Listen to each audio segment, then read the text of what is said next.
Next நேயர்களுக்கு அடியேன் உங்கள் சிவசக்திமான் வணக்கத்தை தெரிவித்துக் கொள்கிறேன். இந்த பதிவில் சனி பகவான் பயிற்சி பலன் தான் பார்க்க போகிறோம்.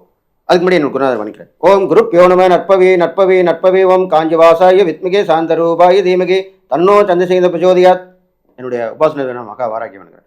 ஓம் மகிஷத் பஜாய வித்மிகே சண்டகஸ்தம் தன்னோ வாராகி பிரஜோதியாத். சனி பகவான் பயிற்சி கும்பராசியிலிருந்து மீனராசிக்கு ஏற்படுகிறது. வருகின்ற 6/3/2026 முதல் 23/1/2029 வரை இந்த வாக்கியப்படி திருநாளால் ஏற்படப்படும் சனிப்பயிற்சி பலன்கள் தான் இப்பொழுது சொல்ல இருக்கிறேன். 12 ராசிக்குண்டான பலனை சொல்ல இருக்கிறேன். அதற்கு முன்னாலேயே புது பலனை சொல்ல இருக்கிறேன். மீனராசியிலே சனி பகவான் வந்திருக்கிறதுனால் எல்லாருக்கும் நல்ல வாய்ப்புகள் கிடைக்கும். தங்கம் விலை ஏறி இறங்கும். எல்லா மக்களுக்கும் விழிப்புணர்வு ஏற்படும். அரசாங்கம் நல்ல செயல் திட்டத்துடன் மக்களுக்கு தேவையானதை செய்வார்கள். பெண்கள் குழந்தைகள் வளர்ச்சி பாதுகாக்கப்படும். அவருடைய முன்னேற்றம் நன்றாக இருக்கும். இதல்லாமல் இந்த கல்வி வளர்ச்சியிலே போட்டி போட்டுக்கொண்டு மற்ற நாடுகளை விட நம்முடைய இளைய சமுதாயம் மாணவர்கள் எல்லோரும் எழுச்சி பெறுவார்கள். புதுவிதமான கண்டுபிடிப்புகள் நிகழும். இயற்கை பேரிடர்கள் ஏற்படும். நிறைய வெள்ளம் மழை காணும். அதிகமாக புயல் ஏற்படும். நிலநடுக்கங்கள் ஏற்படும். தீ விபத்துக்கள் ஏற்படும். எல்லா விதமான போக்குவரத்தின் மேலும் விபத்துகள் அதிகமாக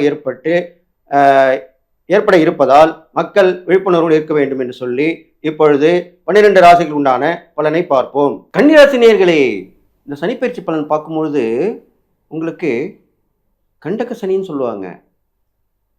அப்போ பயந்தானே வரும். அப்போது ஏதோ யோசனை வருமே, நம்மளுக்கு எதுவுமே நடக்காதா, எதுவுமே கிடைக்காதா, அப்படி தானே யோசனை பண்ணுவீங்க. அப்படிலாம் கிடையாது. அவருடைய பார்வைபலன் இருக்கு இல்லையா, அதை நீங்கள் கவனிக்கணுமா வேணாமா? அதனால் உங்கள் ராசிலேருந்து 7ஆம் இடத்துக்கு சனி பகவான் வந்துட்டாக்கா கண்டக சனின்னு சொல்லுவாங்க. அப்போ 7ஆம் இடத்துக்கு என்னென்ன பலன் கிடைக்கும்?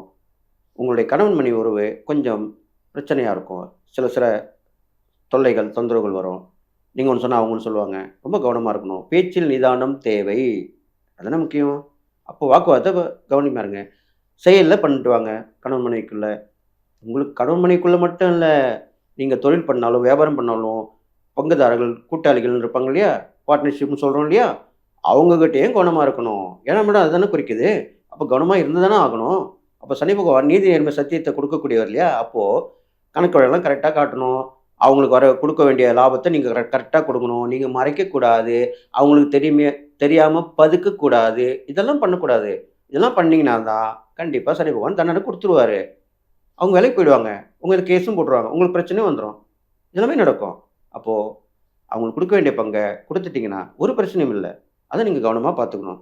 அதுக்கப்புறம் பார்த்தீங்கன்னாக்கா உங்கள் ராசிக்கு 4ஆம் இடத்தை பார்க்குறா இல்லையா, அப்போ என்ன நடக்கும்? வீடு கட்டின முடியல, இடம் வாங்கி போட்டேன், அதில் வீடு கட்ட முடியல, வண்டி ஒரு நல்ல வண்டியாக வாங்கணும்னு பார்க்குறேன், ரொம்ப கஷ்டம், பழைய வண்டியே ஓட்டின்னு இருக்கேன், இப்படிலாம் தானே சொல்லிட்டு வந்தீங்க. அதெல்லாமே மாறும். என்ன மாறும்? புதுசாக வண்டி வாங்கிடுவீங்க. பழைய வண்டியை எக்ஸ்சேஞ்ச் ஆஃபரில் கொடுத்துருவீங்க. இடம் வாங்கி போட்டிருந்தீங்கல்ல, அது வீடு கட்டுறதுக்கு உண்டான கண்டிப்பாக கடன் கிடைக்கும். கரெக்டாக கட்டணும். இஎம்ஐ கரெக்டாக கட்டணும். அப்போ தான் உங்களுக்கு சனி பகவான் உதவி பண்ணுவார். நீங்கள் தாமதமாக கட்டினாலோ ஏமாற்ற நினச்சாலோ தண்டனை கொடுத்துருவார். உங்களுக்கு அந்த இடத்துல வீடு பாதி கட்டியிருப்பீங்க, வந்து ஜப்தி பண்ணுவாங்க. உங்கள் மேலே நீங்கள் பணம் கட்டினா தான் உங்களுக்கு வீடு கொடுக்கும் அப்படின்னு சொல்லுவாங்க. எல்லாம் வேணுமா, தேவையா? வேண்டாம். நீங்கள் கரெக்டாக கட்டிட்டு வந்தீங்கன்னா உங்களுக்கு ஒரு பிரச்சனை இல்லை. அடுத்தபடியே லோன் கிடைக்குமே. அப்படி தானே சொல்கிறாங்க எல்லாருமே.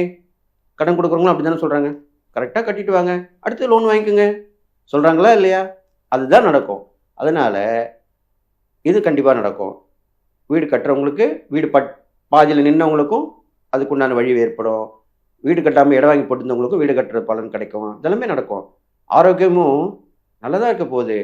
டக்குன்னு பார்த்துப்பீங்க. சின்ன விஷயமா இருந்தாலும் போய் பார்த்துங்க. கண்டிப்பாக பார்க்கணும். கேர்லெஸ்ஸாக இருக்கக்கூடாது. ஏன்னா நேரம் காலம் சரியில்லை போது ஒன்று பார்த்து தானே ஆகணும். பெருசான பிறகு நம்ம என்ன பண்ண முடியும்? அதனால் கவனமாக பார்த்துக்கணும். இதெல்லாம் செய்யணும். அது இல்லாமல் உங்கள் ராசி புதன் தானே, அந்த புதன் வந்து பெருமாள் அம்சம் சொல்லப்படுகிறார். பெருமாள் அம்சமாக இருக்கும்போது பார்த்த சாரதி பெருமாள், அவரை வணங்கிட்டு வாங்க. அப்போ சனி பகவானுக்கு அது கொஞ்சம் பிரீத்தியாக இருக்கும். அந்த தெய்வத்தை சனிக்கிழமையில் வணங்க ரொம்ப விசேஷமான நற்பலெல்லாம் கொடுப்பாரு. சனியோட பாதிப்பை தடுப்பார். எல்லாமே செய்வார். சனிக்கிழமையில் காகத்துக்கு உணவு வைங்க.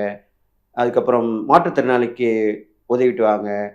நீங்களுமே துணிமணி குடுக்கலாம். தைத்த ஆடை ரெடிமேட் ட்ரெஸ் சொல்றோம் இல்லையா? அது கூட வாங்கி குடுக்கலாம். அவங்க அளவு குடுங்க. பக்கத்தில கடையா இருந்தா கூட்டின்னு போங்க. வாங்கி குடுங்க.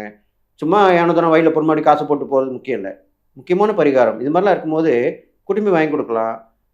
இல்லன்னா வாங்கின்னு வந்து குடுத்து இது பண்ணிக்கலாம். அவங்களுடைய அந்த புண்ணியத்த நீங்க வாங்கிக்கலாம். அவங்க வாழ்த்துவாங்க உங்கள. அந்த பிளெஸ்ஸிங்க நீங்க வாங்கிக்கலாம். இது மாரிலாம் செய்துட்டு வரலாம். தப்பு கிடையாது. அதுக்கப்புறம் பார்த்தீங்கன்னா, உங்க ராசிக்கு 9ஆம் இடத்தையும் பார்க்குறாரு இல்லையா? அப்ப என்ன நடக்கும்? நல்லா கவனிங்க. உங்களுக்கு வந்து முக்கியமான உங்க சொந்தக்காரங்களா இருப்பாங்க. பெரிய மனுஷனா இருப்பாங்க. அவங்கலாம் இப்போ வந்து உங்களுக்கு உதவி பண்ணுவாங்க. ஆனா நீங்க கேட்கணும்னு நினைப்பாங்க. அப்ப நீங்க போய் கேட்கணும். கேட்டா தான் "வாயில் உள்ள புள்ள தானே பொழைக்கும்னு" சொல்லுவாங்க இல்லையா? நீங்க போய் கேட்கணும். கேட்டா தான் கிடைக்கும் உதவி. இல்லன்னா எப்படி கிடைக்கும்? அப்ப கேட்டீங்கன்னா, கண்டிப்பா உதவி கிடைக்கும். ரொம்ப சந்தோஷமா இருப்பீங்க. உதவி கிடைச்சிரும் இல்லையா? அப்புறம் நீங்க நெறைய கோயில்லாம் போயிட்டு வரலாம். ஆ ஏற்கனவே வேண்டி விட்டிருந்தீங்கன்னா, அந்த வேண்டுதல நிறைவேத்திட்டு வரலாம். இது மாரிலாம் பண்ணலாம். தந்தையாருடைய உறவுலாம் இப்ப நல்லா வந்துரும் உங்களுக்கு. அவர் மூலியமா உதவிகள் கிடைக்கும். இதுநாள் பிரச்சனையா இருந்திருக்கும். நம்மளுக்கு என்ன இப்பலாம் பார்த்தீங்கன்னா, அப்பா, மகள், மகன் உறவுலயும் கட் பண்ணி விடுவாங்க. எல்லா உறவுமே இப்போ வந்து கட் பண்ணி விடுறதுக்குன்னே ஆளுங்க வராங்க, போறாங்க. பொறாமை, பொச்சரிவு, போட்டி எல்லாமே நடக்குது இப்போ. அதனால இப்போ இந்த பார்வைப்படும் பொழுது கண்டிப்பாக உங்களுக்கு தந்தையார் வழி உறவுகள் ஆதரவு குடுப்பாங்க. அவருடைய சொத்து வந்து உங்களுக்கு குடுக்குறேன்னு சொல்லியிருப்பாரு. இப்ப குடுத்துருவாரு. இதெல்லாமே வந்து நடக்க போகுது. தான தர்மம் பார்க்கும்போது நீங்க கன்னிராசிக்காரங்களுக்கு நெறைய பெண்கள், குழந்தைகள் இருப்பாங்க இல்லையா? ஏழ்மையில உள்ளவங்க. அவங்களுக்கு உதவி பண்ணலாம். ஏழ்மையான பெண்ணுக்கெல்லாம் இப்போ பிச்சை எடுக்குறாங்க போங்கலாம். அவங்களுக்கெல்லாம் கல்யாணம் ஆகணும்ல. அவங்களுக்கும் கல்யாணம் பண்ணி தானே தீருவாங்க அவங்க. அப்ப அதுக்கு நீங்க உதவி பண்ணலாம்ல. இப்ப அரசாங்கத்தில இலவச திருமணம் பண்றாங்களே, அங்க கொண்டு போய் விடலாம்.